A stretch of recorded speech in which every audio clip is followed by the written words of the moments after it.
going to make you tremble," whispered the millionaire. She smiled, unaware she was opening the door to her own past. If you enjoy love and romance stories, watch until the end, subscribe to this channel, and leave a comment saying where you're listening from. The pre-dawn hours in Chicago had the weight of concrete and the chill of steel. On the 57th floor of Odincorp, where silence was broken only by the distant hum of elevators and the whisper of air conditioning, Isabel Miller moved like a shadow between the executive desks. Her steps were precise, almost inaudible on the Italian marble that reflected the city lights below like fallen stars. She didn't exist to the people who occupied these spaces during the day. She was invisible like oxygen, essential as water, and ignored like both. In the 6 months she had worked there, no executive had ever looked at her for more than 2 seconds. She was the cleaning lady, the one who arrived when everyone had already gone, the one who left before anyone returned. Perfect in her transparency. But inside Isabel lived a storm that she had learned to contain since childhood. Her memories were loose fragments, like shards of glass that hurt when she tried to piece them together. A fire, distant screams. Hands that pulled her from something that might have been a home. After that, only the Sacred Heart Orphanage, where Sister Beatrice repeated every day that God had plans for each of her orphans, and that obedience was the path to salvation. Isabel had obeyed. She grew up quietly, studied as much as possible, worked since she was 14. But there was something in her that never completely bent, a small flame that insisted on burning even when everything around her tried to extinguish it. It was this flame that made her wear earbuds during work, listening to music that spoke of freedom and desire, things she knew existed, but had never allowed herself to truly feel. That Thursday night, while cleaning the main conference room, Isabel spilled coffee on a financial report someone had left on the table. The dark stains spread across the cream-colored paper like blood on pale skin, and she felt her heart race. Not because she feared being fired, jobs came and went, but because for the first time in months she had made a mistake. And mistakes left traces. Traces drew attention. She knelt on the cold floor, trying to contain the liquid with a damp cloth, when she heard the unmistakable sound of Italian leather shoes on marble. Slow, deliberate steps, like someone who had all the time in the world because the whole world could wait. She didn't need to look up to know who it was. Only one person walked like that in this building, Vincent Morrison. Isabel had only glimpsed him a few times, always from a distance, always surrounded by men in dark suits who seemed like armed shadows. She knew he was the owner of that empire of glass and concrete, that his name was engraved in gold in the main lobby, that his photo appeared on the covers of business magazines as if he were some kind of modern god. But she had never been so close to him, never felt the weight of his presence filling the air around her. The footsteps stopped a few feet from her. Isabel continued cleaning, pretending not to notice, but every cell in her body was aware of the figure towering over her like a skyscraper. She could feel his gaze burning the back of her neck, studying her as if she were a puzzle that needed to be solved. Vincent said nothing for long seconds. He merely observed the woman kneeling before him, noting how her movements were efficient, almost ritualized. Her brown hair was tied in a simple bun, revealing the delicate curve of her neck. The navy blue uniform, loose and shapeless, couldn't completely hide the natural grace of her movements. There was something about her that bothered him, a disturbing familiarity that he couldn't explain. "You don't look at me," he finally said, and his voice echoed in the silence of the room like distant thunder. Isabel stopped scrubbing the floor but didn't raise her head. "No, sir," she replied, her voice firmer than she expected. "Why?" The question caught her off guard. Executives didn't ask personal questions to cleaning staff. They didn't waste time with people like her. But here was Vincent Morrison, the most powerful man in Chicago, waiting for an answer from her, as if her opinion really mattered. "Because it's not necessary," she said, still on her knees, still not looking at him. Vincent felt something move inside his chest, a sensation he hadn't experienced in years. Curiosity, perhaps, or challenge. This woman treated him as if he were just another obstacle in her path, another thing to be worked around so she could finish her job and disappear into the night. No one had ever ignored him like this. No one had ever managed to. "Look at me," he said, and it wasn't a request. Isabel finally raised her eyes, and the world seemed to tilt on its axis. Vincent Morrison was exactly as the photo suggested.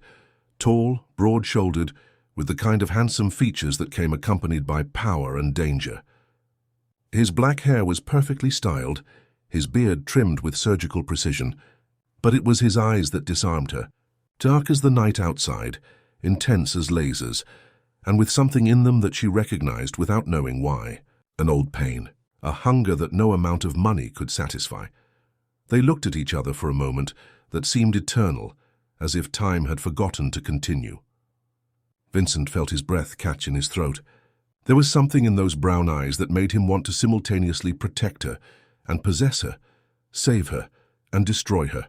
It was a dangerous, uncontrollable feeling, and Vincent Morrison detested anything he couldn't control. "What's your name?"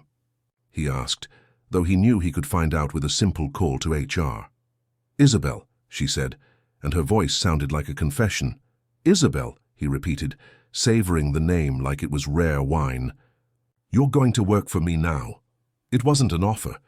It was a declaration, an imperial decree that brooked no discussion. Isabel felt something tighten in her stomach, a mixture of fear and excitement that frightened her. She knew she should refuse, should remain invisible, safe in the obscurity she had chosen for herself. But there was something in the way he looked at her, as if she were the first real thing he had seen in years, that made her want to know where this dangerous road might lead. "Yes, sir," she said, and sealed her own fate. Vincent smiled then, a smile that didn't reach his eyes, a smile that promised worlds and threatened destruction. "Tomorrow at 8 in the evening. Penthouse, don't be late." He turned and left, his footsteps echoing down the corridor until they disappeared in the distance. Isabel remained alone in the pre-dawn silence, still kneeling on the cold floor, knowing that something fundamental had changed in her life. For the first time in years, someone had really seen her, and that vision could either save her or condemn her forever. Isabel had never gone above the 59th floor of Odincorp. The private elevator that took her to the penthouse was a claustrophobic environment of dark wood and mirrors, where her own image multiplied infinitely, as if she were a Russian doll opening to reveal smaller versions of herself. The ascent seemed to last an eternity, and when the doors finally opened, she found herself before a world that defied any conception she might have had about wealth. Vincent Morrison's penthouse wasn't just luxurious, it was obscene. The black marble floor reflected the strategically positioned lights, like a nocturnal lake, and the glass walls offered a 360-degree view of Chicago. Below, the city pulsed with millions of lives, but up here at the top the silence was absolute, broken only by the almost imperceptible sound of the air conditioning and the distant beating of her own heart. "Punctual," said Vincent's voice emerging from the shadows near the panoramic window. He had his back to her, hands crossed behind his body, contemplating the city stretching at his feet like an illuminated chessboard. "I like that." Isabel remained standing where she was, close to the elevator, as if proximity to the exit might offer her some security. She wore the same clothes as always, dark jeans and a simple white cotton blouse, but felt terribly exposed in that environment, as if each expensive object around her could denounce her as an intruder. "You're tense," observed Vincent, still without turning. "Why?" "I'm not used to places like this," she admitted, and her honesty surprised him. Most people would lie, try to impress or flatter him, but Isabel simply stated the obvious, with the simplicity of someone who had nothing to lose or gain. Vincent finally turned, and she could see that he had exchanged his suit for the more casual combination of tailored pants and a white shirt with rolled-up sleeves. Even so, he radiated authority like other men radiated cologne. "And what are the places you're used to like?" The question caught her off guard. No one had ever shown curiosity about her life. "Small," she said after a moment. "Simple, quiet." "Quiet," he repeated, tasting the word. "You like quiet?" "I like the peace it brings." Vincent walked toward her with measured steps, like a predator who isn't in a hurry because he knows his prey has nowhere to run. "Peace is an illusion, Isabel. A lie we tell ourselves so we can sleep at night." She raised her chin slightly, an almost defiant gesture. "Maybe for you. For me, it's a necessity." He stopped a few steps from her, close enough that she could feel the heat of his body, the smell of his expensive cologne mixed with something more primitive and masculine. "And why do you need peace so much, Isabel Miller?" The fact that he knew her full surname made her shiver. Of course he had investigated her. Men like Vincent Morrison left nothing to chance, didn't invite strangers into their private fortresses without knowing exactly who they were dealing with. Because noise hurts, she said, the words escaping before she could censor them. Vincent tilted his head, studying her with the intensity of a scientist observing a rare species. What kind of noise? Isabel closed her eyes for a brief second, and when she opened them again there was something different in them, a vulnerability that she rarely allowed others to see. Screams. Always screams. He felt something contract in his chest. He recognized that pain, that particular form of brokenness that came from having heard things that a child should never hear. It was a pain he carried like an invisible scar, and seeing it mirrored in Isabel's eyes completely disarmed him. "Come," he said, his voice softer now. "Let me show you your work area." He guided her through the penthouse, pointing out different areas with the efficiency of a museum guide. The main room, with its marble fireplace and furniture that cost more than most people earned in a year. The private office, protected by steel doors and electronic locks. The gourmet kitchen, which clearly had never been used for anything other than making coffee. "Do you live alone here?" asked Isabel, breaking the silence that had settled between them. "Always," he said, "since I moved in." "Doesn't it get lonely?" Vincent stopped walking and looked at her with an expression she couldn't decipher. "Loneliness and solitude are different things, Isabel. I chose solitude. Loneliness is when you don't have a choice." There was something in the way he said this that made her understand that Vincent Morrison knew both intimately. That behind all that power and control was a man who understood what it meant to be completely alone in the world. "Here," he said, pushing a door she hadn't noticed. "This will be your domain." The room was smaller than the others, but still impeccable. A small room with a view of the city, furnished with a simple desk, a chair, and a cabinet of cleaning products that seemed never to have been opened. But what most caught Isabel's attention were the details. A single white orchid in a crystal vase on the desk, a small television mounted on the wall, a lamp that created a soft, welcoming light. "You prepared this for me," she said, not a question. "You spend a lot of time working. You deserve comfort." Isabel gently touched one of the orchid's petals, feeling its silky texture against the rough skin of her calloused hands. "Why are you doing this?" "What?" "This bringing me here, giving me things. Men like you don't do this for women like me." Vincent approached her for the second time that night, but this time there was something different in his movements. Less predatory, more vulnerable. "And how do you know what kind of man I am?" "I read about you. On the internet, in magazines. Vincent Morrison, the business genius. The survivor. The man who transformed trauma into triumph." The mention of his past made his muscles tense. "And what else did you read?" "That you were kidnapped when you were a teenager. That you disappeared for 2 years. That when you came back you were a different person." Vincent took a step back as if she had physically struck him. No one talked about that. No one dared mention those 2 years he had spent decades trying to forget. But here was Isabel, talking about his trauma with the same naturalness with which she might comment on the weather. "And what do you think about that?" he asked, his voice dangerously low. Isabel looked him directly in the eyes, without fear, without pity, without the morbid curiosity he was used to seeing when people discovered his story. "I think you learned to survive," she said simply. "Just like me." For a moment the air between them seemed electrified. Vincent felt something he hadn't experienced in years, the desire to be understood, to be seen for who he really was beyond the armor of power and success he had built around himself. And Isabel, for the first time since she could remember, felt that she wasn't alone in her pain.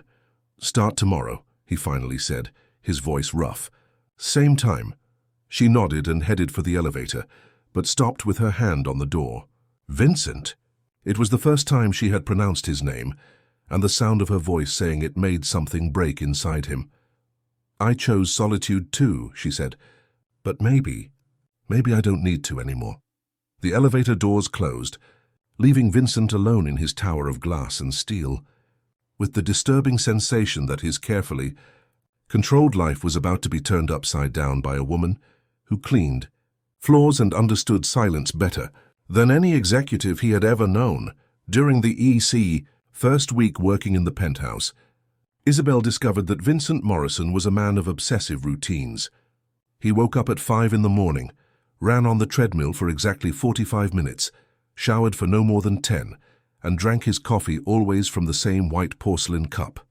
At 6:40, he was already in the private office, and only left when she arrived at 8 in the evening. She knew this because he was always there when she entered, always in the same place, always watching her with those dark eyes that seemed to search her soul. They didn't talk much beyond polite greetings and instructions about work, but Isabel could feel his presence like a constant weight, an attention that followed her through all the rooms of the penthouse. What she didn't know was that Vincent had discreetly installed new security cameras in each area, cameras that transmitted directly to the monitor in his office. Not out of distrust, Isabel was meticulously honest in everything she did, but out of a primitive need to observe her, to understand the small rituals she had created for herself. He watched her remove her shoes before stepping on the marble of the main room, as if she were entering a temple. He saw her talk softly to the white orchid, while spraying water on its petals. He observed how she cleaned each object with a care that bordered on reverence, as if each piece of furniture were a work of art that deserved respect. But what fascinated him most was watching her when she thought she was completely alone. Isabel danced, small, almost imperceptible movements, just a swaying of the hips or a gentle spin while wiping the furniture. She wore small, almost invisible earbuds, and Vincent was hypnotized trying to imagine what kind of music made her move in such a natural, free way. One Thursday, he couldn't resist anymore. When Isabel entered his field of vision on the monitor, he left the office and walked silently to where she was, in the living room, dancing softly while reorganizing books on the shelf. She had her back to him, wearing a simple skirt that revealed the curve of her calves and a cotton blouse that discreetly molded to her waist. Vincent stood at the entrance to the room, just observing. There was something hypnotic in the way she moved, a natural grace that no amount of money could buy or teach. It was like watching a secret, a moment of pure intimacy that she thought no one was witnessing. "What music are you listening to?" he finally asked. Isabel started, turning quickly and hitting her elbow on the shelf. Some books fell to the floor with a dull sound, and she felt her face burn with embarrassment. "I'm so sorry, I didn't hear you come in." "Don't apologize. Just tell me what music it was." She hesitated, removing one of the earbuds. It's a tango." "Astor Piazzolla." Vincent raised an eyebrow, genuinely surprised. "You like tango?" "I like music that tells stories," she said, bending down to collect the fallen books. "And tango always tells a story." He approached and knelt beside her, helping to gather the scattered volumes. Their hands touched briefly when they both reached for the same book, and Isabel felt an electric current run up her arm. Vincent felt it too, but didn't immediately pull his hand away. Instead, he let his fingers rest on hers for a few more seconds than would be appropriate. "What kind of story does tango tell you?" he asked, his voice lower, more intimate. Isabel raised her eyes to meet his, so close that she could see the small lines of expression around them, the golden flecks in his dark irises.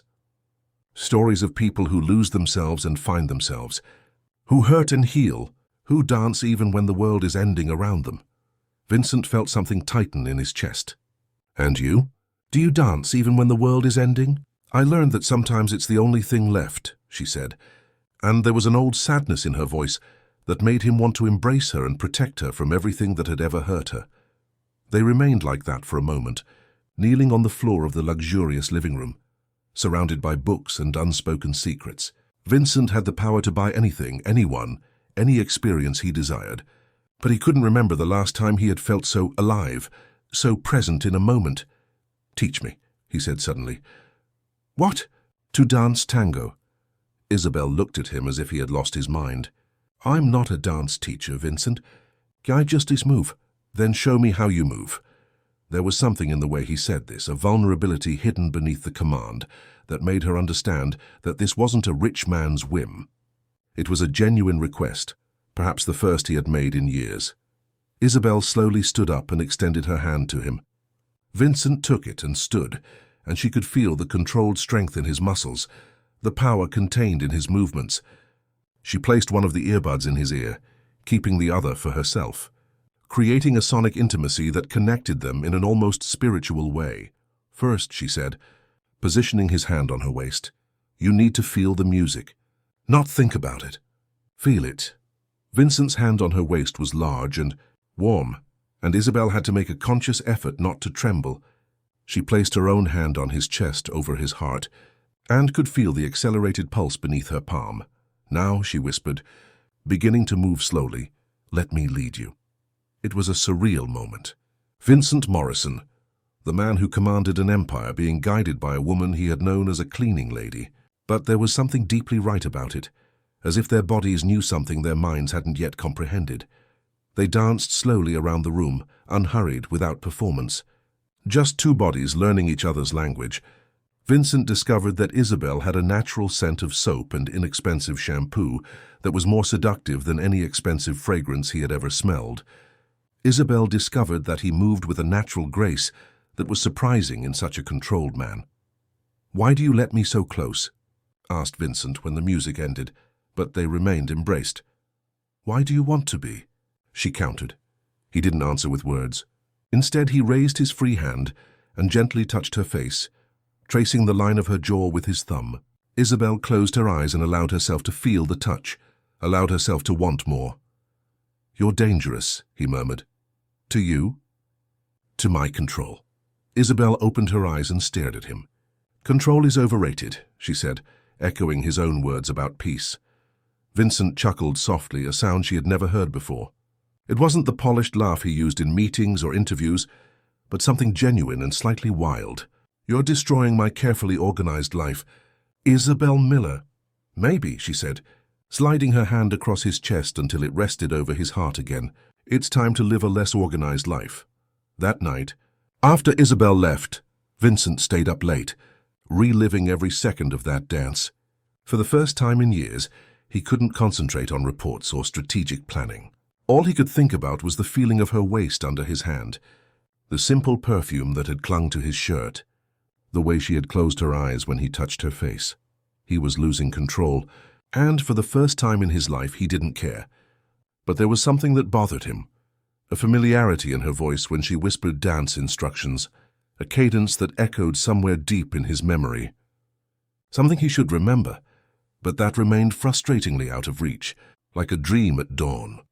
And in her simple apartment on the other side of the city, Isabel was also awake, staring at the ceiling while reliving the sensation of being in his arms.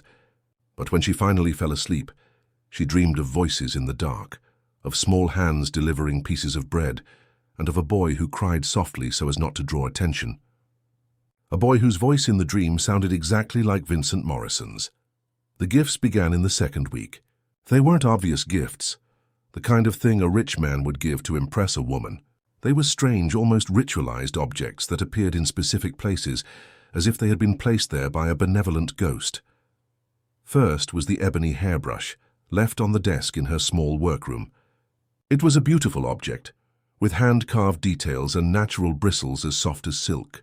Isabel held it with reverence, running her fingers over the dark curves of the wood, feeling its solid and comforting weight. There was no card, no explanation, but she knew it had been Vincent. Next appeared a small ornate key, antique, the kind that opened treasure chests in fairy tales. It was on her pillow when she arrived the next night, gleaming against the white fabric like a promise or a threat. Isabel put it in her pocket and spent the rest of the night wondering what door it might open. On the third night, it was a pair of white silk gloves, soft as a cloud, delicate as petals, completely impractical for someone who earned a living cleaning. But when Isabel put them on, she felt transformed. Her hands, always rough from work, seemed like those of a lady, worthy of being kissed, touched with adoration. Vincent didn't mention the gifts. He continued his routine of discreetly observing her, of appearing at the most unexpected moments, to ask questions that sounded casual but carried emotional weight. "Have you ever been afraid of the dark?" he asked on a Thursday, while she cleaned the panoramic windows. "Do you remember your parents?" he questioned on a Friday, when she was reorganizing the books they had knocked down during the dance. The questions did something strange to Isabel's mind. They activated territories of her memory that she had learned to keep closed, awakened echoes of voices and sensations that she preferred not to examine. She began to have more vivid, more disturbing dreams. Dreams with dark corridors and whispering children, with the smell of mold and fear, with small hands passing food through bars. "You're losing weight," observed Vincent on a Tuesday, when she was preparing coffee for him, a new addition to her responsibilities that neither of them had officially requested or agreed upon. Isabel stopped stirring the sugar and looked at him. He was leaning on the kitchen counter, wearing only tailored pants and a white shirt with the top 2 buttons open, revealing a triangle of tanned skin and defined muscles. There was something predatory in the way he studied her, as if she were a puzzle he was determined to solve. "I don't sleep well," she admitted. "Nightmares." Vincent straightened his body, suddenly alert. "What kind of nightmares?" "Dark places. Children crying sometimes." She hesitated, not knowing if she should continue. "Sometimes I dream that I'm a child again, but I'm in a place I don't recognize. A basement, maybe. And there's a male voice calling for help." Vincent felt the blood freeze in his veins. "How old were you in these dreams?" "Little. 6, 7 years old, maybe. Why?" He didn't answer immediately. Instead, he walked over to her with controlled movements, stopping only when he was close enough to touch her face. "This voice, how does it sound?" Isabel closed her eyes, trying to capture the fleeting memory. Young, scared, desperate, as if... She opened her eyes and met Vincent's intense gaze, as if it were from someone who had lost all hope. Vincent took a step back as if she had struck him. His hands trembled slightly when he ran them through his hair, disheveling his always perfect appearance. "Isabel," he said, and his voice sounded strange, broken. "I need you to tell me everything you remember from before the fire. Everything." The urgency in his voice frightened her. "Why, Vincent, what's happening?" "Just tell me, please." Isabel sat on one of the kitchen stools, trying to organize the chaotic fragments of her oldest memories. "I remember a small house. My mother. She was nervous, always looking out the window as if expecting something bad. There were men who visited at night, men who made my mother cry after they left." Vincent sat on the stool beside her, so close that he could feel the heat radiating from her body. "What else?" "I remember going downstairs, many stairs, and a damp place smelling of earth. My mother told me to be brave, to take care of someone." Isabel stopped, an expression of confusion crossing her face. "This is strange. I never remembered this before." "Take care of who?" pressed Vincent, his voice low and intense. "A boy. There was a boy in the dark. He was hurt, scared. My mother said I should bring him food, but without anyone seeing.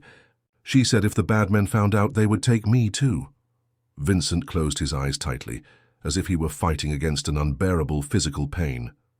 When he opened them again, there was something broken in them, something that made Isabel's heart accelerate with fear and understanding. "Vincent," she whispered, "what aren't you telling me?" Instead of answering, he abruptly stood up and walked to one of the kitchen cabinets, removing a small key from his pocket. Isabel immediately recognized it. It was identical to the one he had left for her days ago. He opened a hidden drawer and took out a manila folder yellowed by time. "These are the only photos that remain from the captivity where I was held," he said, his voice too controlled, as if he were straining not to scream. "The police took them after the rescue. I never wanted to see them, but my father insisted I keep them, said I might need them one day." He placed the folder on the counter between them, but didn't open it. "Isabel, if I show you this, there's no going back. You're going to see things that will change everything between us. Everything." Isabel looked at the folder and then at him. There was terror in his eyes, but also an iron determination that he was learning to recognize. "If there's something I need to know about myself, about us, then show me." Vincent opened the folder with hands that trembled slightly. The photos were in black and white, grainy, taken with police equipment from the 90s. They showed a dark basement with concrete walls, some makeshift cells, and debris left behind by the kidnappers. But it was the last photo that made Isabel lose her breath. It showed a corner of the basement where someone had scratched something on the wall with chalk or stone. They were words in childish handwriting, almost illegible. "Izzy takes care of me. Izzy is my friend. Izzy brought me bread." "My name," she whispered, touching the photo with trembling fingers. "My name is on the wall." Vincent nodded, unable to speak. Isabel raised her eyes to meet his, and in that moment, Both knew that their lives were irrevocably intertwined by something much darker and deeper than attraction or desire. "You were the boy," she said. "Not a question. And you were the girl who kept me alive," he answered. The silence that followed was laden with 20 years of pain, separation, and a recognition that transcended logic. They weren't strangers who had attracted each other by chance. They were two halves of a shared trauma, two children who had found each other again through the impossible labyrinth of destiny. "That's why the gifts," murmured Isabel, finally understanding. "The brush for my hair, the gloves for my hands, the key for—" She looked at him with new clarity. The key to unlock the memories. Vincent slowly extended his hand as if fearing she might disappear if he moved too quickly. When she placed her hand in his, he brought it to his lips and gently kissed each finger, each joint as if he were kissing a sacred relic. "Isabel," he said against her skin, "you saved me when we were children, and now I need to know if you can save me again." But as he spoke, a new question formed in Isabel's mind. If she had been in captivity, if she had taken care of Vincent, then what had really happened to her family?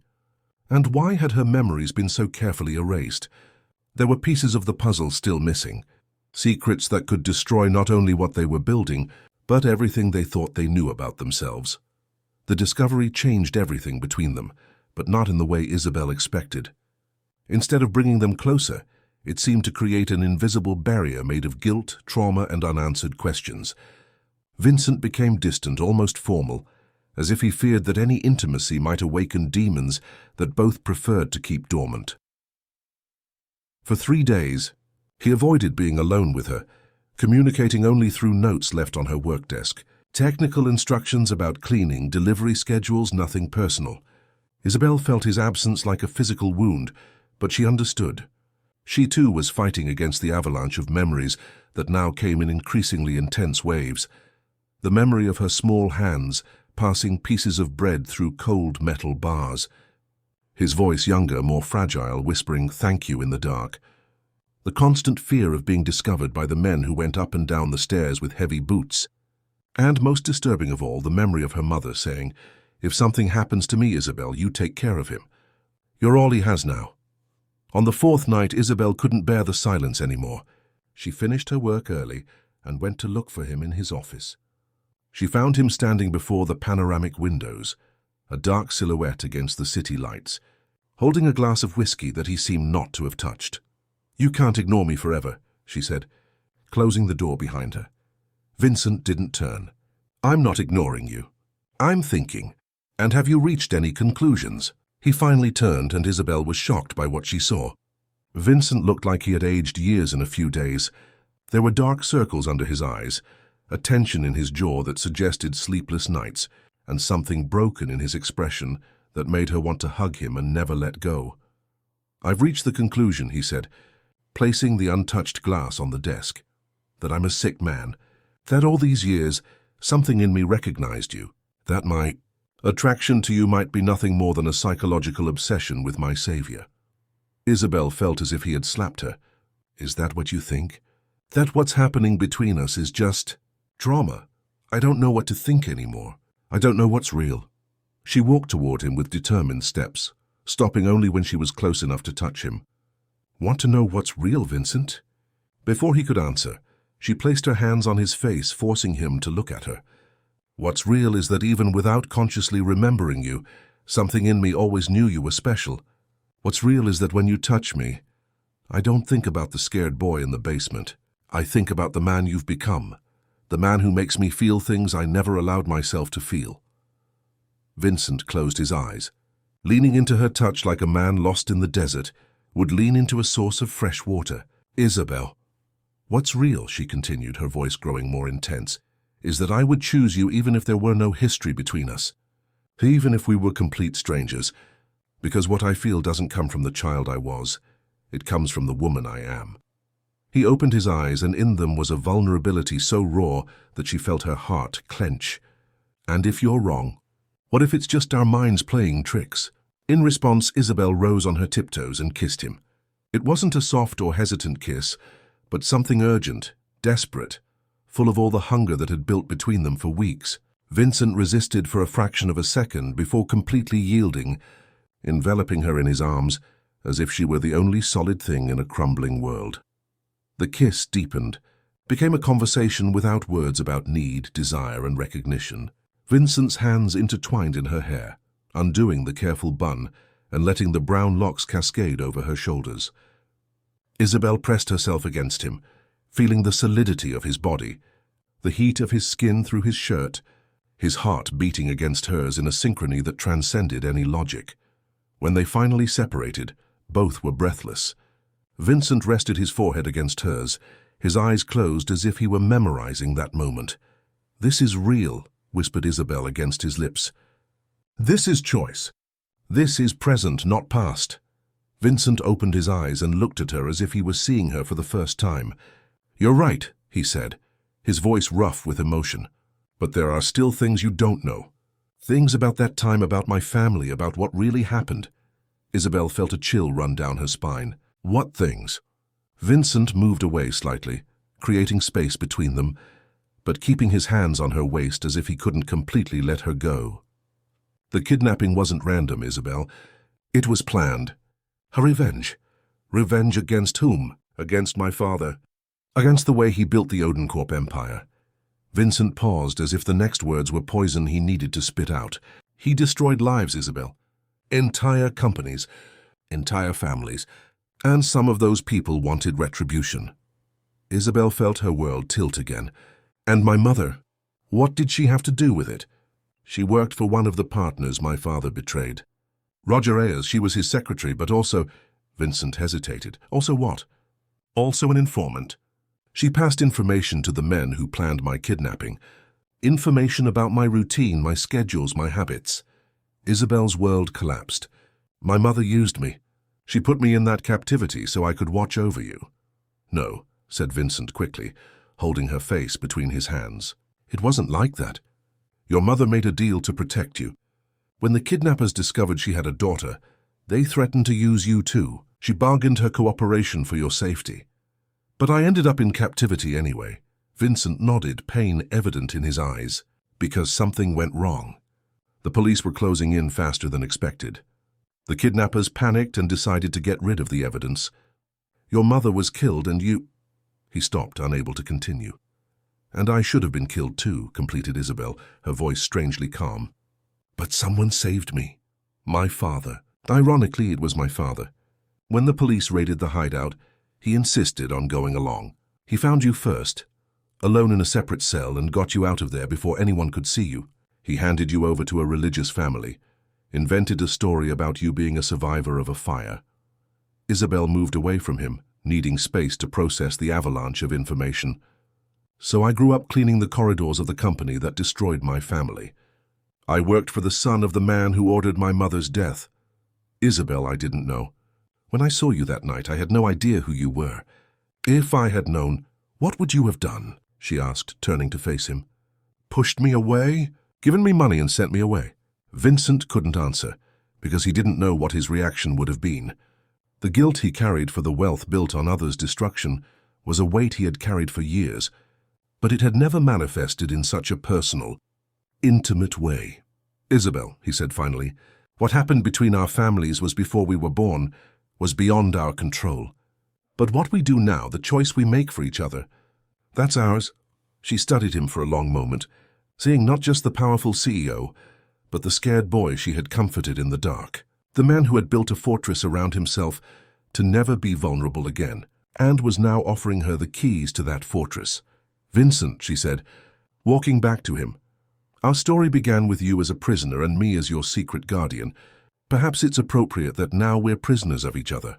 He smiled then, the first genuine smile she had seen since the discovery. "Willing prisoners?" "The only ones worth being," she answered, sealing the response with another kiss that promised that, no matter how many secrets were still buried between them, they would face them together. But neither Vincent nor Isabel knew that, on the lower floors of Odenkorp, someone had begun asking questions about the CEO's sudden interest in the cleaning lady, and that these questions would soon reach the ears of people who had much to gain from the secrets of the past remaining buried. The man who observed Vincent Morrison through high-precision binoculars was no ordinary enemy. Edward Sullivan had been vice president of Odin Corp during the company's most turbulent years, when the hostile acquisitions and financial maneuvers that consolidated the empire were just rumors whispered in executive corridors. Now at 58, he ran a discreet consulting firm that offered very specific services to very particular clients, and his current client had a personal interest in any change in the behavior of Odin Corp's CEO. 3 weeks, murmured Edward on the phone, still observing the illuminated windows of the penthouse. 3 weeks he completely changes his routine, fires the outsourced cleaning company, hires a specific employee for exclusive work, and spends the nights in the penthouse instead of going to the usual social events. The voice on the other end of the line was female, cultivated, with the kind of accent that came from years in expensive European schools. And you're sure it's a woman? Absolutely. Isabel Miller, 27 years old, orphaned since childhood. Impeccable work history, but nothing that justifies the special attention. Except what? Edward smiled, savoring the moment. Except that she grew up in Sacred Heart Orphanage. The same orphanage that received a substantial and anonymous donation from the Morrison Foundation 23 years ago. There was silence on the line, and Edward could practically hear the woman's neurons processing the information. Interesting. Very interesting. Keep watching. And Edward? Yes? If she represents any kind of threat to our plans, you know what to do. The line went dead, leaving Edward alone in the empty apartment he had rented specifically to watch the Odin Corp penthouse. He smiled again, a smile that didn't reach his eyes. After years of waiting for the perfect opportunity to take revenge on Vincent Morrison, fate had finally placed an obvious weakness in his hands. Meanwhile, 70 floors above, Isabel and Vincent were completely unaware of the danger gathering around them. The 2 weeks following the revelation of their identities had been an intense dance of mutual discovery, a careful exploration of the emotional territories that both had kept closed for years. Vincent began to tell her about the 2 years in captivity, revealing details he had never shared even with therapists, how he had created mental routines to keep from going crazy, how he had transformed his memories of home into a mental sanctuary, how her voice whispering words of comfort through the darkness had become his anchor to sanity. "You used to sing to me," he said one Thursday night. As they lay on the living room sofa, she nestled against his chest, listening to the steady rhythm of his heart. Lullabies sometimes. Your voice was the only beautiful thing in that hell. Isabel raised her head to look at him. I don't remember singing. It was soft, almost a whisper, but I heard it. It was like you were trying to lull me to sleep, even though you were as scared as I was. She traced small circles on his chest with her index finger, a gesture that had become natural between them. Maybe it was the only way a 6-year-old knew to comfort someone. And it worked, he said, capturing her hand and bringing it to his lips. It still works. The nights had become rituals of growing intimacy. Vincent taught Isabel about expensive wines, while she showed him how to find beauty in simple things, the shape of clouds, the sound of rain on glass, the scent of flowers he had never stopped to notice.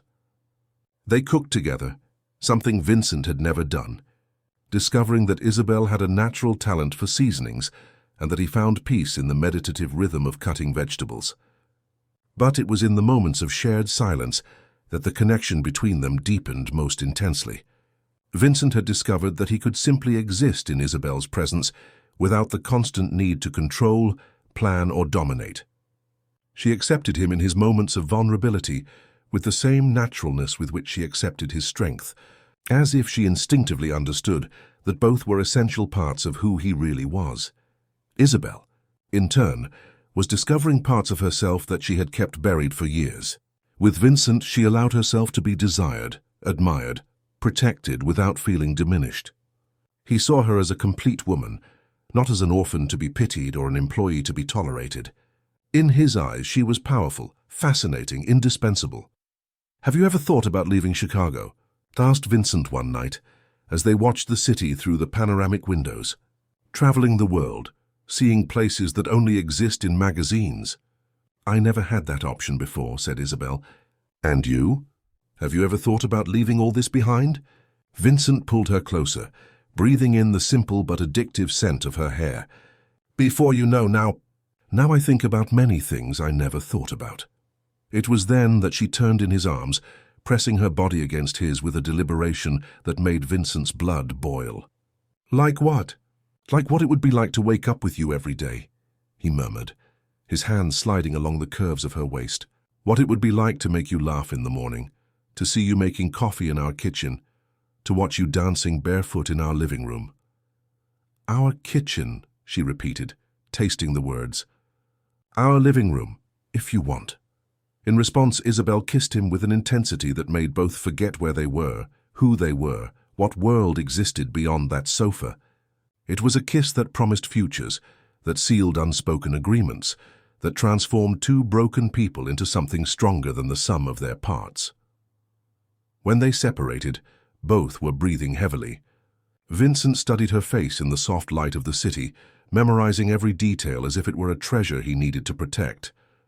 Isabel, he said, his voice rough with desire and emotion, I love you. They were the first words of love that either had pronounced in their adult lives. They hung in the air between them like a sacred confession, transforming everything that came before into prologue and everything that would come after into inevitable consequence. I love you too, she answered, and the words came with the ease of a truth that had been waiting years to be recognized. They made love that night for the first time, not in the desperate urgency of passion, but with the reverence of two souls that had finally found their home in each other. It was a union that transcended the physical, that healed old wounds and created new ways of existing in the world. But while they slept intertwined in the penthouse's master bedroom, Edward Sullivan was in the apartment across town, editing high-resolution photographs taken through a telescopic lens, photographs that clearly showed the intimacy between Vincent and Isabel, photographs that, in the right hands, could destroy not just a relationship, but the entire carefully constructed empire of Odincorp. And somewhere in the city, an elegant woman in a penthouse even more luxurious than Vincent's smiled as she received the images on her encrypted phone. After years of planning, she had finally found the perfect lever to move Vincent Morrison's world, and she wouldn't hesitate to use it. The war was just beginning, but Vincent and Isabel didn't yet know they had become targets. For now they existed only in the eternal present of their mutual discovery, protected by the temporary illusion that love could be stronger than all the forces conspiring against them. It was a beautiful illusion, and like all beautiful illusions, it was destined to be shattered. The woman who entered Vincent's office on Monday morning was the kind of beauty that came accompanied by power, old money, and the ability to destroy lives with a smile. Helen Ayres Morrison had married Vincent's distant cousin 5 years ago, in a ceremony that the tabloids described as the wedding of the century. But those who knew the backstage knew it had been a strategic alliance, a merger of fortunes that consolidated one of the country's largest financial conglomerates. Vincent, she said, her melodious voice carrying just a touch of venom, we need to talk. Vincent looked up from the reports he was analyzing and felt a familiar chill run down his spine. Helen never appeared without warning, never came to his office personally, and never used that particular tone he had learned to associate with imminent disaster. Helen, what an unexpected surprise. She sat in the chair in front of his desk without being invited, crossing her legs with studied elegance. She wore a designer suit that cost more than most people's annual salary, and her blonde hair was impeccably styled. But it was her eyes that always disturbed him, blue as ice, intelligent as a blade, and completely devoid of any human warmth. I'll get straight to the point, she said, placing a tablet on the desk and turning it so Vincent could see the screen. I imagine you recognize the people in these photos. Vincent felt his blood freeze. On the screen, a sequence of high-resolution images showed him and Isabel in various intimate moments over the past few weeks. In the penthouse kitchen, him kissing her hands. In the living room, her nestled against his chest. At the panoramic window, embraced against the city lights. And the last one, which made his jaw clench, showed them entering the master bedroom, clearly on their way to something much more intimate. Where did you get this? Asked Vincent, his voice dangerously low. The source doesn't matter. What matters is that you apparently have completely lost your mind.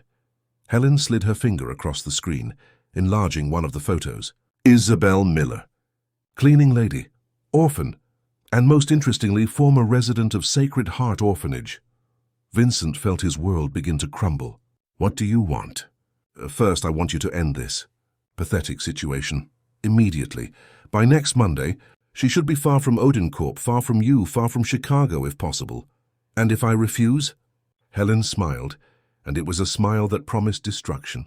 Then these photos become public, along with some very interesting information about the true identity of your new obsession. What information? You really don't know, do you?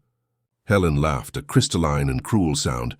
Vincent, my dear naive brother-in-law, your little girlfriend isn't just any orphan. She's Roger Ayer's daughter. The name hit Vincent like a punch to the stomach. That's impossible. Roger Ayers, co-founder of Odenkorp, the same man your father betrayed, robbed, and had eliminated when he discovered he was planning a coup to take control of the company. Helen paused, savoring the evident shock on Vincent's face. The same man who, in his desperation, organized your kidnapping as revenge. Vincent rose abruptly, walking to the window. Below, Chicago pulsed with its relentless energy, oblivious to the earthquake that was occurring on the 57th floor of Odenkorp. Roger Ayers didn't have children, he said without turning. Yes, he did. A daughter with the secretary who became his informant. A child he kept hidden because he knew she would be used against him.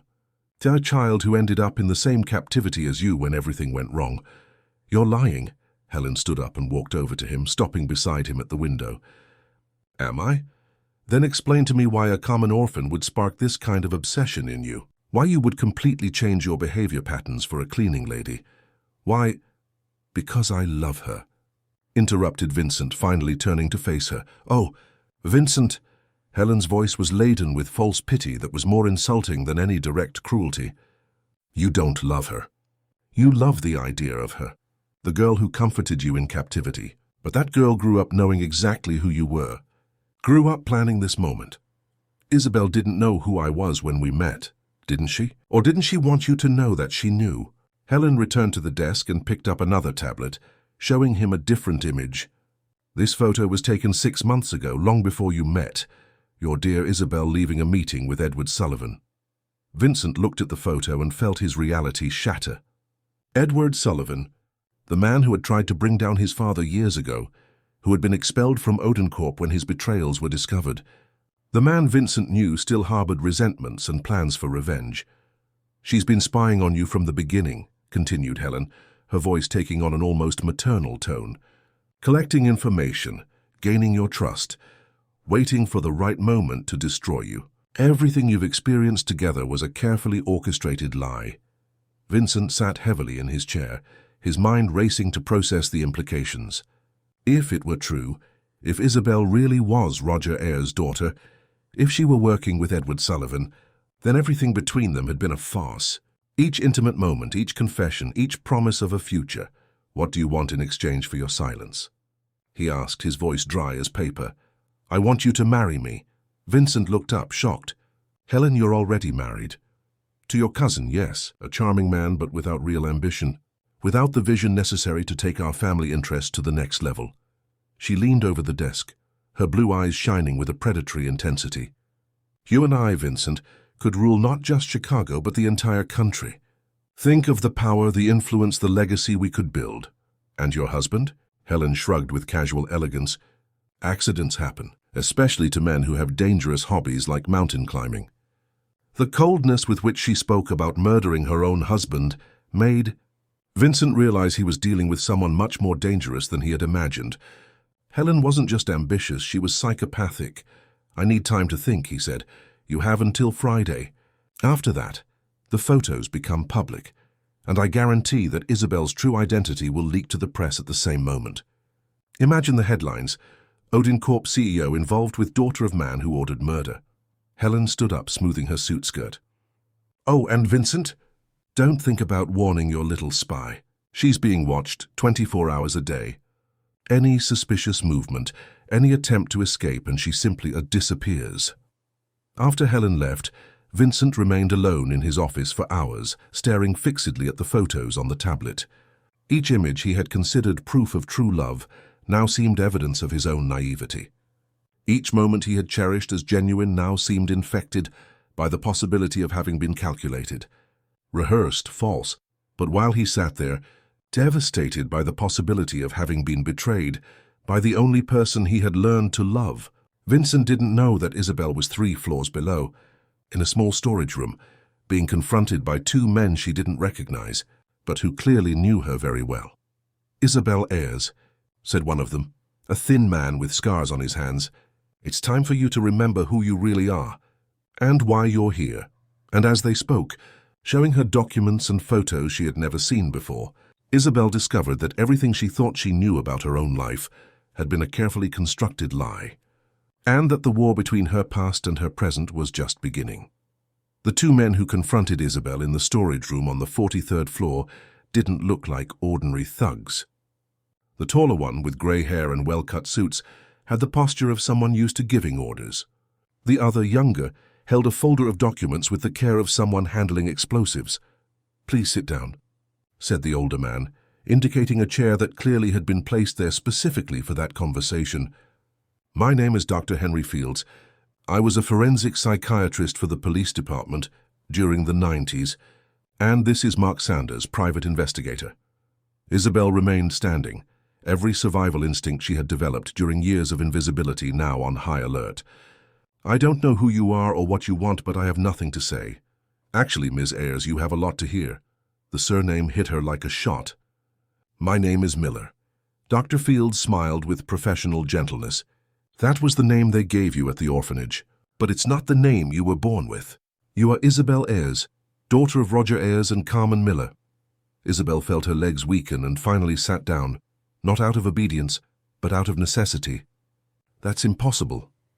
"It's understandable that it's difficult to accept," said Mark, opening the folder. "Your memories were, let's say, carefully edited during your first years at the orphanage. Trauma therapy, they called it, but it was actually a sophisticated form of brainwashing."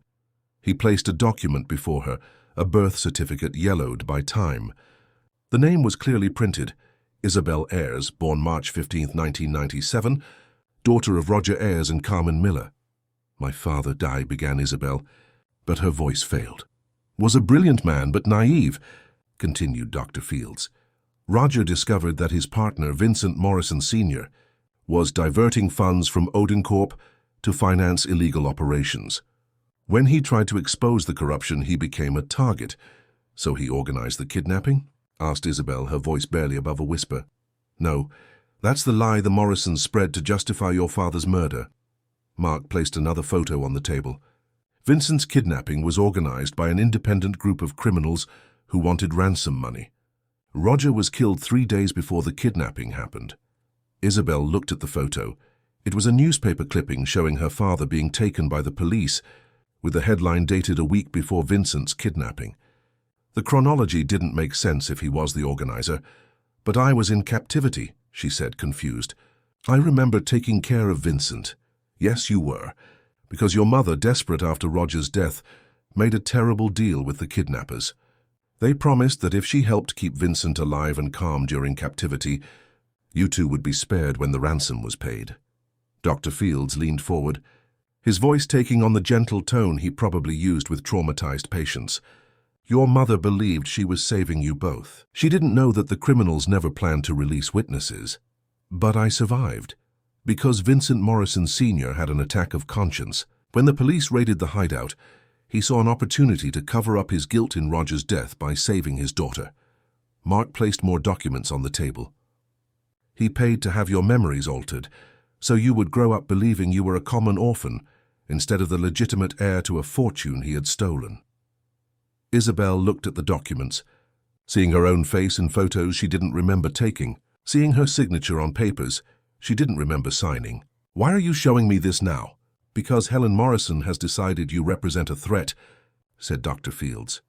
"She knows that if Vincent discovers the truth about who you really are, he might start questioning other truths about his family. And because," added Mark, "legally you are entitled to 40% of Odin the part that belonged to your father before it was stolen." Isabel's world violently tilted. 40%. Odin was founded as an equal partnership between Roger Ayres and Vincent Morrison Sr., When Roger was murdered, his share should have passed to you. Instead, the Morrisons forged documents declaring he had sold his stake before dying. Isabel abruptly stood up, beginning to pace the small room like a caged animal. You're saying I grew up cleaning the corridors of a company that was half mine? Exactly. And that the man that Vincent, she stopped, unable to finish the sentence, is the son of the man who killed your father and stole your inheritance, completed Dr. Fields gently. But, Isabel, you need to understand something fundamental. Vincent didn't know any of this. He was just a child when it all happened. Then why tell me now? What do you want? The two men exchanged glances. We want justice, said Mark finally. And we want you to have the chance to choose your own destiny, knowing the whole truth. Dr. Fields stood up and walked to the small window of the room. Helen Morrison is at this moment blackmailing Vincent to end things with you and marry her. She's using intimate photos and lies about your identity to manipulate him. What lies? She told him you're a spy, that you're working with Edward Sullivan to destroy him.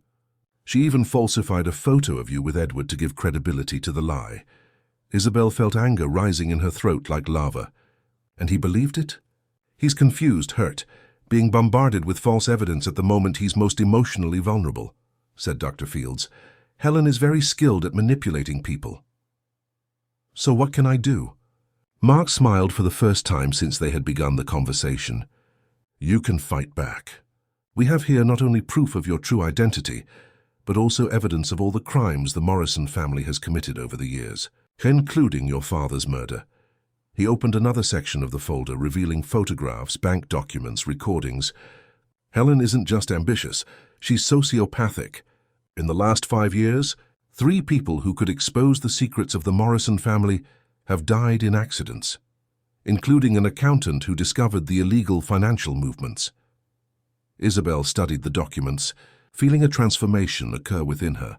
She was no longer the orphan girl who had learned to be invisible. She was no longer the humble employee who accepted crumbs. She was Isabel Ayres, daughter of a man who had fought for justice and died for it. She was heir to an empire that had been stolen from her. And she was a woman being separated from the man she loved by lies and manipulation. What do I need to do? She asked, and her voice was laden with a determination that surprised even the 2 men. First, we need to get you out of Helen's sights. She ordered your death if you don't voluntarily disappear from Vincent's life by Friday. And then, Dr. Fields smiled, and there was something predatory in that expression. Then, my dear, we're going to show all of Chicago who Helen Morrison really is, and we're going to give back to you everything that was stolen. And Vincent? Asked Isabel, and for the first time since the conversation began, her voice trembled. Vincent, said Mark, will have to decide if he's his father's son or the man you helped him become. But the choice will be his, based on truth, not Helen's lies. Isabel looked through the small window of the room, seeing the city stretch beyond the glass. Somewhere up there, Vincent was believing that she had betrayed him. He was suffering, doubting everything they had built together. The idea of his pain tore at her, but now she knew that the only way to save them was through the truth. The whole truth. Then we go to war, she said, turning to face the 2 men. But we do it my way. And for the first time in her life, Isabel Ayres felt the power that ran in her veins. The power of a woman who had discovered not just who she was, but what she was capable of doing when those she loved were threatened. Helen Morrison had chosen the wrong enemy, and now she would discover that some wars can't be won with blackmail and manipulation. Sometimes they need to be won with the truth. Vincent didn't sleep during the 3 nights that followed the meeting with Helen. He remained in his office until late, analyzing and reanalyzing the photos and documents, looking for something, anything, that might prove Helen was lying. But the more he studied the evidence, the more his reality fragmented. The photo of Isabel with Edward Sullivan seemed genuine. The chronology of events that Helen had presented made sense, and the fact that Isabel had never spontaneously mentioned her parents or her past began to take on sinister connotations in his tortured mind. On Wednesday night, he finally gave in to the impulse and went to the penthouse, hoping to find Isabel there. But she hadn't shown up for work for the last 2 nights, and the apartment was plunged into the kind of silence that only comes when one is truly alone. Vincent touched the white orchid that she cared for with such tenderness, noticing that its petals were beginning to wilt. It was then that he saw the letter. It was on the desk in the small room he had specially prepared for her, written in the careful handwriting he had learned to recognize. With trembling hands he opened it. "Vincent, I know you've discovered things about me. I know you have doubts about who I am and why I'm here. I can't explain everything now, but you need to know that every moment between us was real for me. Every kiss, every word, every promise of a future. There are things about my identity that I myself just discovered, things that may change everything between us. But no matter what you discover about my past, remember that I chose to love you. Not out of obligation, not out of revenge, not out of any hidden agenda. I chose you. If after knowing the whole truth you still want to meet me, I'll be at the place where everything began between our parents. You'll know where it is, with eternal love. Isabel." Vincent read the letter 3 times, each word feeding both his hope and his paranoia. If she was really innocent, if Helen was lying, then he had wasted precious days doubting the only person he had learned to love completely. But if it was a final manipulation, a last attempt to control him, his answer came in the form of a call he received the next morning. "Mr. Morrison," said the voice on the other end of the line, "my name is Dr. Henry Fields. I need to meet you urgently. It's about Isabel Miller, or rather about Isabel Ayers." The name Ayers made Vincent's blood freeze. "Who are you?" "I was a forensic psychiatrist in the 90s. I worked on the case of Vincent Morrison Jr.'s kidnapping, and now I have information that could save your life." An hour later, Vincent was sitting in a discreet cafe in downtown Chicago, listening to Dr. Fields systematically dismantle every lie that Helen had planted in his mind. The documents that the psychiatrist showed were different from those Helen had presented, older, more detailed, and telling a completely different story. "Helen faked the photo of Isabel with Edward Sullivan," explained Dr. Fields, showing him the original image. "This photo shows Edward following Isabel in the street, not the two of them meeting. She didn't even know she was being watched." Vincent studied the image, noticing details he had missed in the manipulated version. Isabel's defensive body language, the way she looked over her shoulder, as if she felt she was being followed. And the rest? Is she really Roger Ayers' daughter? Yes, but Roger didn't organize your kidnapping. He was murdered by his henchmen 3 days before the kidnapping happened, precisely because he had discovered your father's illegal operations and was ready to expose them. Dr. Fields placed a thick folder on the table. "Everything's here. Original birth certificates, hospital records, statements from witnesses who were silenced or killed over the years. Your family built their empire on lies, blood, and theft. And Helen is desperate to keep those secrets buried." Vincent leafed through the documents, feeling a mixture of horror and relief growing in his chest. Horror at the extent of his family's crimes, relief because Isabel was exactly who he had believed her to be, a genuine woman who had suffered terribly but had chosen to love instead of seeking revenge. Where is she now? Safe, but not for long. Helen ordered her to be eliminated if she doesn't voluntarily disappear by Friday. Vincent felt rage rising in his throat like lava. Helen dared to threaten Isabel. Helen has killed 3 people in the last 5 years to protect your family's secrets. One more will mean nothing to her. Dr. Fields leaned forward. But there's a way to stop her definitively. How? Isabel has decided to assume her true identity and claim her inheritance. With 40% of Odincorp, she'll have enough power to expose Helen and restore justice. But she'll need your help. Vincent didn't hesitate for even a second. What do I need to do? First, you need to convince Isabel that you believe her. She's devastated, thinking you consider her a liar and manipulator. Dr. Fields handed him an address scribbled on paper. She'll be here at 8 tonight. It's where the original Odincorp office was, before the move to the current building. Vincent recognized the address. It was a historic building downtown, which now housed small offices and old archives. It made sense. It was literally where everything had begun between the Ayers and Morrison families. And then? Oh, then you two will need to be prepared for a war. Helen won't easily give up her plans. Vincent put the address in his pocket, feeling for the first time in days that there was a clear path ahead of him. Dr. Fields, why are you doing this? Why are you helping Isabel? The psychiatrist smiled, but there was sadness in his eyes. Because I was there when she was rescued from captivity. I saw a 6-year-old child being subjected to therapies that were actually brainwashing. I saw her personality and memories being systematically destroyed. To protect the criminals who had killed her father. I've carried that guilt for 20 years. He stood up, preparing to leave. And because I believe that some injustices are too great to remain unpunished forever.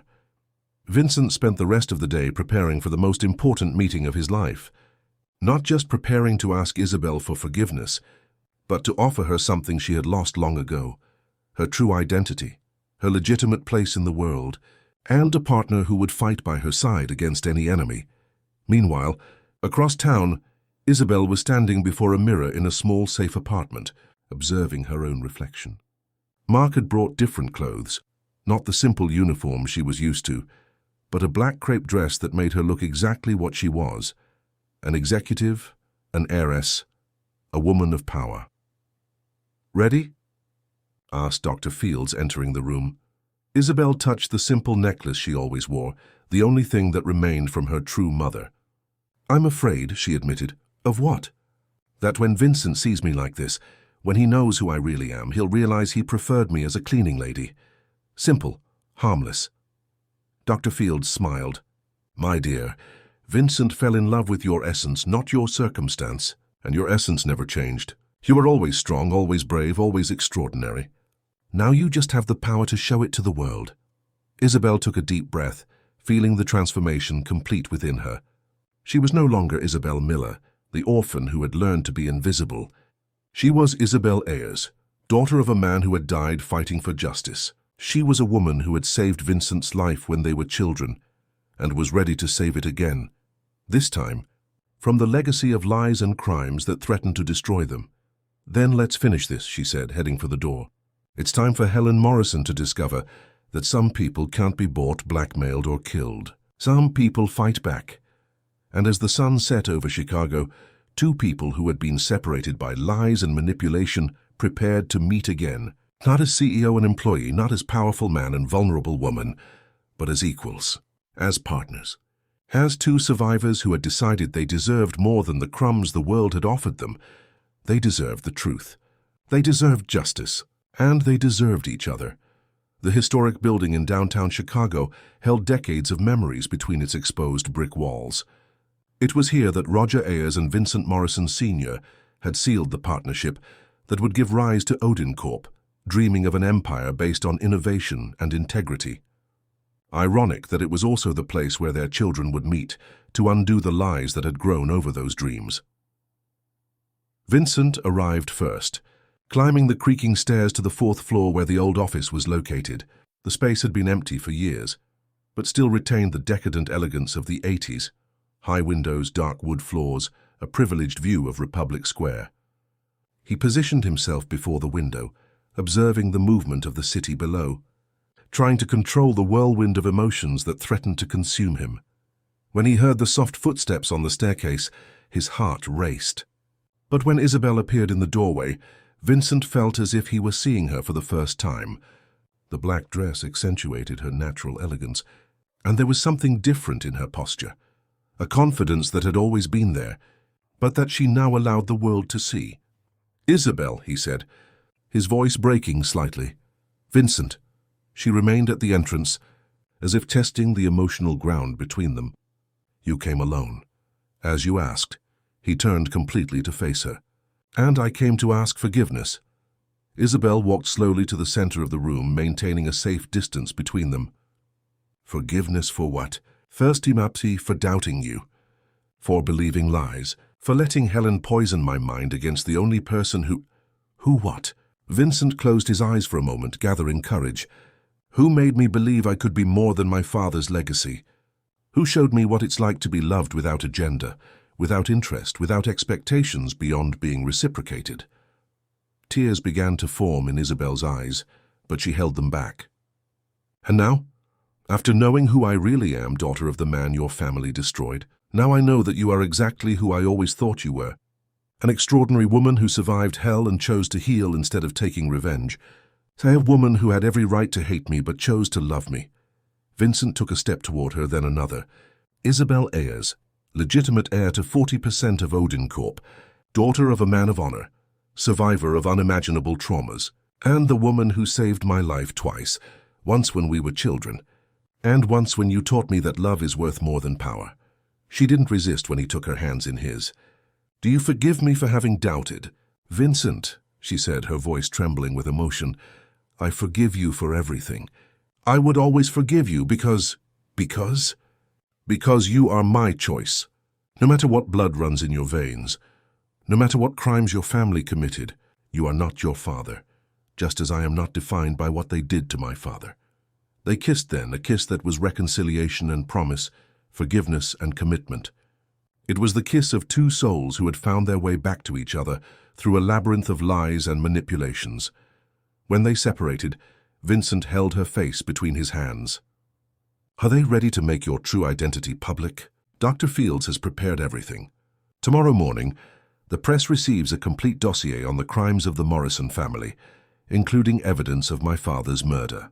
At the same time, my lawyers file the legal action claiming my stake in the company. Vincent nodded. Helen will try to stop us. Helen will try, but she won't succeed. Isabel smiled, and there was something feline in that expression. Because she made a fatal mistake. Which one? She underestimated what a woman is capable of doing when those she loves are threatened.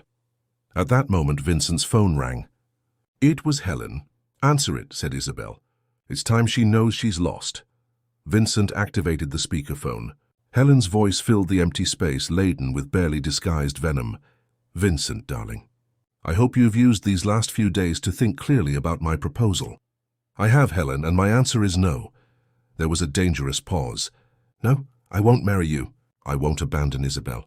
And I won't allow you to blackmail anyone anymore. Helen's laugh echoed through the room like breaking glass. Vincent, you really don't understand who you're dealing with. If you don't accept my proposal, both you and your little spy will be dead by morning. It was Isabel who answered, her voice clear and controlled. Hello, Helen. The silence that followed was laden with shock. Impossible. You should be dead? Yes, you gave orders to that effect. Unfortunately for you, I have very competent friends. Isabel walked toward the phone as if she were walking toward Helen personally. And unlike you, they fight for justice, not greed. You don't know who you're messing with. Actually, I know exactly. I'm messing with Helen Ayers Morrison, born Helen Sullivan, daughter of an accountant who diverted funds from Social Security in the 90s. I'm messing with a woman who killed her own husband 2 years ago to take control of his inheritance. I'm messing with a murderer who eliminated 3 people in the last 5 years to hide the crimes of the Morrison family. Helen's voice, when it finally came, was unrecognizable with rage. You can't prove any of this. I can, and I will. Isabel looked at Vincent, who watched with growing admiration. Tomorrow morning, every newspaper in the country will have access to forensic evidence proving that you poisoned your husband with ricin, that you sabotaged Marcelo Ribeiro's car when he discovered your illegal financial movements, that you paid to have Roberto Silva assassinated when he threatened to expose the money laundering scheme. Vincent felt a chill run down his spine as he heard the names. He knew those people, had been at their funerals, had believed their deaths were tragic accidents. In addition, continued Isabel, my lawyers have already filed documents claiming my legitimate stake in Odin Corp. As Roger Ayers' daughter, I'm entitled to 40% of the company. As you'll discover tomorrow, this makes me the principal shareholder. That's impossible. Roger sold his stake before he died. Roger was murdered before he could sign any sales document. The papers you presented were forged, and we have forensic evidence proving it. Isabel smiled. Game over, Helen. The scream of rage that came from the phone was so intense that Vincent instinctively pulled Isabel away from the device. When the call died abruptly, they were left alone in the silence of the historic room. She's going to try something desperate, said Vincent. I know. That's why we have police protection on the way. And that's why you're going to spend the night in a safe place. Vincent looked at her as if she had lost her mind. I'm not going to let you face this alone. I won't be alone. Dr. Fields, Mark, and an entire team of investigators have been working for months to build this case. Besides, she smiled, gently touching his face, I'm not the scared girl you met cleaning corridors anymore. I'm Isabel Ayers, and it's time to take my place. 3 months later, Isabel was sitting in the chairman's chair of the Corp board, watching Chicago through the panoramic windows of the 57th floor. The company had undergone a complete transformation. The illegal schemes were dismantled, the victims of the criminal operations were compensated, and a new code of ethics had been implemented at all levels. Helen was serving life in prison for multiple murders and financial fraud. Edward Sullivan had been arrested as an accomplice. The Morrison family had lost control of the company they had helped build on criminal foundations. Vincent knocked on the office door and entered, carrying 2 cups of coffee and the smile that had become his trademark since he had stopped carrying the weight of his family's crimes. "How was the meeting with the international investors?" he asked, placing the coffee on the desk and leaning in to kiss her. "Better than we expected. They want to triple the investment in the Sustainable Technologies division." Vincent sat in the chair in front of the desk, assuming his favorite position during work meetings. As executive vice president, he had found his true calling in the area of innovation and sustainable development. "And the other matter we discussed?" Isabel smiled, opening the desk drawer and removing a small velvet box.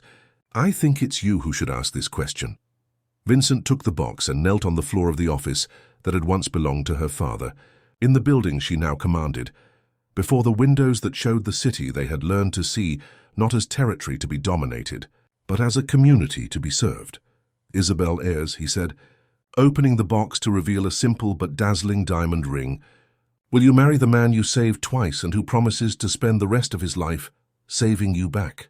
"Vincent Morrison," she answered, extending her hand for him to place the ring. "I accept marrying the man who taught me that some happy endings are worth fighting for, even when the whole world conspires against them." When they kissed, they sealed not just a romantic commitment, but a partnership that would transform Corp from an empire built on destruction into a force for positive change in the world. They had begun as desperate child and frightened boy in a dark basement. They had found each other again as invisible employee and powerful CEO, and now they were equal partners, life companions, and co-architects of a future that would honor both Roger Ayres' dreams and the redemption that Vincent had sought his whole life.